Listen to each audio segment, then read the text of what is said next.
inspirasyon mo para tahakin yung ganitong larangan? Ang boxing po kasi sa akin is wala po talaga sa kumbaga nung bata po ako, nung 7 years old po ako dito po sa lugar po ng San Francisco. Nilalaban po ako ng papa ko sa labas lang po ng boxing. Pero para sa akin po, wala po yung ko dun eh. Kumbaga wala dun yung pangarap ko na magiging ganito ako balang araw na ganyan. Kaya nung pagpasok ko po dito, sabi ko nga po sa mga kabarkada ko po dito dati sa Tropical, sabi ko walang pa-boxing ng school natin no? Puro basketball lang. Kaya sa basketball po talaga ako na-attack. Then nung pagka-graduate ko po dito, po ako sa PCU, nag-try out po ako doon ng basketball, ng NCAA po. Din nung kinausap po ako ng dalawang kuya ko, kasi di rin po namin akalain na dito po ako mapupunta sa boxing po eh. Then kinausap po ako na, dyan sa basketball, 7 years ka mag-aaral, sabi nila. Tapos hindi mo pa alam kung makukuha ka dahil makukulangan ka sa height. Sa boxing, pag sinubukan mo, ganito ganyan. Kasi po kaya po nila napasok yun, kasi bago po ako mag-tryout sa NCAA, nag-boxing po ako dito nung huli, nung last. Then nakabalitaan po nila nung kuya ko po na Bibi, pagpatuloy mo, gusto mong supportahan ka namin, tulungan ka namin, ganito ganyan. Tapos di po ako nag-isip, paano yung basketball na sinimulan ko na nag-tryout na ako na ganyan. Then sabi ko, sige po, kaya bukas ko po sasabihin kung tutuloy ako o hindi. Hindi nung po ako, nanalangin po ako na sabi ko, Ama, kung para saan po ako na makakapagbigay karangalan sa'yo, doon niyo po ako dalhin. Di nung, yun na po, nung umaga, nagsabi ako sa kanya, sige try ko. Subukan kong mag-boxing. Doon po ako na-stop mag-aral ng 11 tsaka 12. Ang 11 tsaka 12 senior high. Then nag-training po ako talagang, sabi ko first amateur ko, pag natalo ko, uuwi ako. Nung laban na po, ang laki po ng kalaban ko. Kasi po ako, kumuha ko ng timbang eh. Ang timbang po na pinaglaban namin, 53. Tapos yung kalaban ko, ang laki ng katawan, sabi ko, yung inaano nga po ko ng doktor, nanginginig pa yung kamay ko. Sabi ko, ba't nanginginig ka? First time mo ba ako? First time ko po. Sabi ko nang yun, wala po talaga akong idea sa boxing. Sige, ganito, kaya mo yan.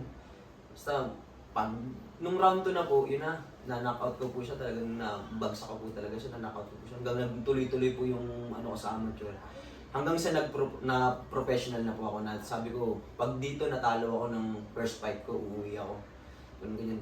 Pag laban ko po, nanalo, na-knockout, puro knockout, sunod-sunod. Yung sa nag-champion po, ito po yung unang belt na nakuha ko, then yung pangalawa po, ito na po. 2 beses ko na po siya na-depensahan. Yung Philippine Boxing Federation. Bilang isang graduate ng Tropical Village, ano yung dala-dala mo na natutunan mo sa ating paaralan na hanggang ngayon bilang isang Philippine boxer ka talaga ay nadadala mo bilang isang boxer? Yung yung malasakit, suporta, sa mga teacher na lalo na po kay Ma'am Alia Ray na pag dalawa po kasi kami estudyante niya dito dati na makulit po talaga kami sa school eh.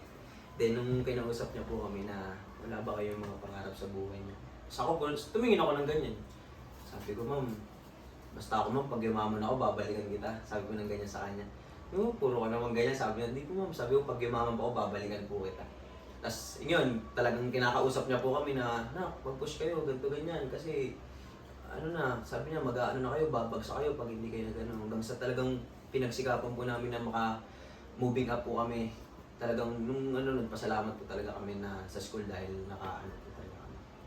Ano ang mensahe mo sa iyong mga naging guro at syempre yung mga ka-classmate mo dito na sabay-sabay kayong nakatapos ng grade 10? Ang masasabi ko lang po sa mga teacher po namin dito sa Tropical, nagpapasalamat po kami. Then, lagi sinasama po namin sila sa aming mga panalangin na sana gabayan sila sa bawat pagtuturo po nila.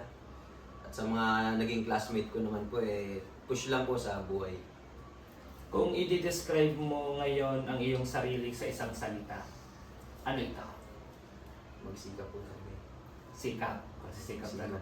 At kung magbibigay ka halimbawa ng mensahe sa lahat ng mga Tropicalian learners ngayon na nagsisimulang mangarap, ano yung ibibigay mo?